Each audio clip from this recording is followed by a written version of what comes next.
Revenind la invitata noastră următoare, vreau să vă spun că face parte dintr-o familie ce, într-adevăr, și-a rădăcinat numele în cântecul popular românesc, mai ales în cântecul dobrogean, cântec pe care l-au dus peste mări și țări cu mare mândrie și cu mare bucurie. În aplauzele noastre, doamnelor și domnilor, Elena Granzulea!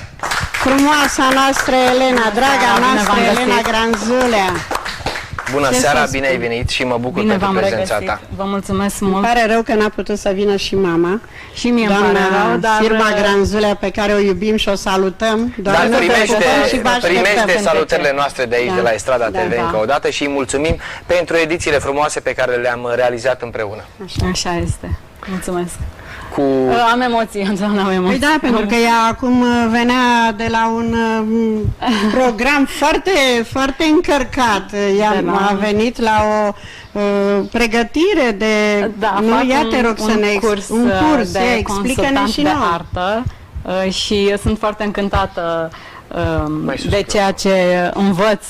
E și foarte obositor, dar și foarte frumos în același timp, și am un contact cu arta pe care nu l-am, cu arta în deosebi, pictura, antichitățile, arta clasică românească, și e ceva unic. Ceva ce te motivează, da, ceva ce ți-ai dorit de mult să faci.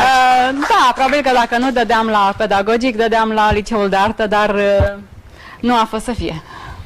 Faci tu ce faci și tot în jurul artei te învârți. Eu te întrerup o secundă pentru că mai avem un prieten telespectator ce a sunat la numărul de telefon afișat pe ecran și vrea să ne vorbească. Bună seara!